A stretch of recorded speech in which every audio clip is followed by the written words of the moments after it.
যদি আপনার বাথরুমে টাইলস অথবা মার্বেল বসান এরকম প্যানের উপরে, অবশ্যই একটা কাজ আপনাকে দেখে নিতে হবে, তা না হলে কিন্তু আপনার পুরো সব কিছু সর্বনাশ হয়ে যায়। বাথরুমের প্যানের উপরে টাইলস বা মার্বেল বসানোর পরে আপনারও এরকম সর্বনাশ হতে পারে। যাতে আপনার এরকম সর্বনাশ না হয় তার কারণে ভিডিওটি প্রথম থেকে শেষ পর্যন্ত দেখতে হবে। এখানে প্লাম্বিং মিস্ত্রি খুব বড় একটা সমস্যা করে ফেলেছে। দেখুন এই প্যানটাকে কতটা ঢালভাবে বসিয়েছে, মিনিমাম 1.5 ইঞ্চি ঢাল আছে। দেখুন এদিকে কতটা বিট হয়ে গেছে দেখুন, আর এদিকে দেখুন এটা পুরো প্যানের লেভেলে টাইলসটা বসানো হয়ে গেছে। তো এই ভুলটা কেন হয়? এই ভুলটা যাতে না হয় তার জন্য কিন্তু ভিডিওটা আপনাকে প্রথম থেকে শেষ পর্যন্ত দেখতে হবে। আপনারা এই ভিডিও থেকে জানতে পারবেন বাথরুমের প্যান কিভাবে বসানো হয়। যদি সঠিকভাবে না বসানো হয় তাহলে কিন্তু মার্বেল এবং টাইলস বসানোর পরে প্রচণ্ড সমস্যার মধ্যে আপনি পড়বেন, যেটি দেখতে খুবই খারাপ লাগবে। তাহলে বিস্তারিত দেখুন ভিডিওটি।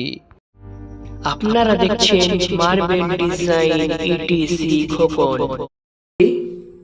বাড়িওয়ালাদের উদ্দেশ্যে। তো আপনি যদি আপনার বাথরুমে টাইলস অথবা মার্বেল বসান এরকম প্যানের উপরে, অবশ্যই একটা কাজ আপনাকে দেখে নিতে হবে, তা না হলে কিন্তু আপনার পুরো সব কিছু সর্বনাশ হয়ে যাবে। তো যখন প্লাম্বিং মিস্ত্রি কাজ করবে তখন এই যে প্যানটা ওরা বসায়, এই প্যানটা কিন্তু সবসময় ডেড লেভেলে বসাতে হবে। দেখুন এই বাড়িতে যে প্যানটা বসিয়েছে, প্যানটা কিন্তু ওইদিকে কতটুকু ঢাল দেখুন, দেখে বুঝতে পারছেন ওইদিকে টোটালি ঢাল হয়ে গেছে। আপনার যদি পরিকল্পনা থাকে যে প্যানের উপরে মার্বেল অথবা আমি টাইলস বসাবো, অবশ্যই কিন্তু আপনার যখন প্লাম্বিং মিস্ত্রি কাজ করবে তখন আপনি অবশ্যই ঢালটা চেক করে নেবেন, অথবা ঢালটা ঠিক আছে কিনা দেখে নেবেন। তো কিভাবে চেক করবেন? এইটা সবসময় কিন্তু ডেড লেভেলে বসাতে হবে, অর্থাৎ কোনো দিকে ঢাল হবে না। আর এরকম স্পিড লেভেল থাকে, ওই স্পিড লেভেল দিয়ে ঢালটাকে চেক করা যায়। এই দেখুন আমি দেখাচ্ছি আপনাকে।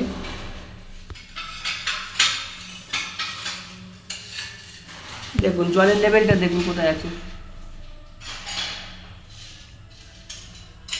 মানে কতটা স্পিড লেভেলের নিচেটা খেয়াল করুন। দেখুন কতটা এখনো উঠতে যাচ্ছে, 1 ইঞ্চি উঠতে চাইছে। আর ওরা যদি না সম্ভব হয়, স্পিড লেভেল যদি না থাকে, আপনি নিজেও চেক করে নিতে পারবেন। কিভাবে?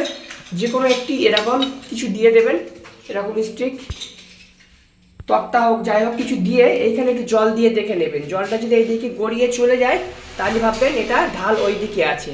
জলটার যদি মিডলে দাঁড়িয়ে যায় তাহলে ভাববেন এটা ঠিক আছে। এইটা যদি আপনি না দেখে নেন তাহলে কিন্তু আপনার পরবর্তীকালে যে ভুলটা হবে সেটা আমি দেখাচ্ছি। আপনি একটি বাথরুম অনেক টাকা খরচা করে একটি বাথরুম, সুন্দর বাথরুম তৈরি করলেন, কিন্তু এই প্যানটার জন্য আপনার দেখতে খুব বিশ্রী লাগবে, যেটা এই বাড়িতে হয়েছে। মিস্ত্রি সম্পূর্ণ ভুল এটা বসিয়েছে। দেখুন যখন আমি এইভাবে এটা বসাবো, আমার এইদিকে কিন্তু এতটুক ডাউন আছে, তখন দেখতে কত বিশ্রী লাগছে। আমি তো এইভাবে এটাকে কাট করে বসাতে পারবো না, তাহলে জল সবাই ধারে চলে যাবে। আমার লেভেল কিন্তু ঠিক রাখতে হবে।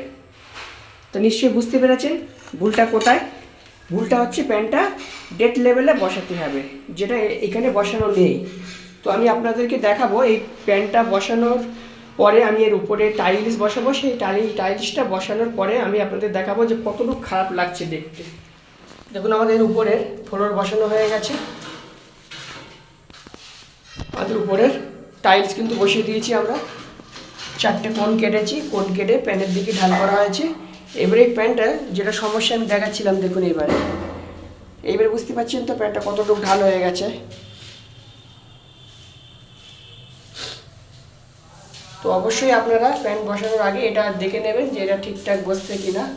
যদি না বসে তাহলে আপনাদেরও কাজের পরে এরকম হবে। আর এই প্যানটা তুলে বসাতে বলেছিলাম বাড়িওয়ালাকে, বাড়িওয়ালা বসায়নি, বলেছে যেমন আছে তেমন বসিয়ে দাও। তো আমাকে বাধ্য হয়ে এইভাবেই বসাতে হয়েছে। দেখুন এই রকম আরও ভিডিও পাওয়ার জন্য চ্যানেলটি এখনই সাবস্ক্রাইব করে রাখুন।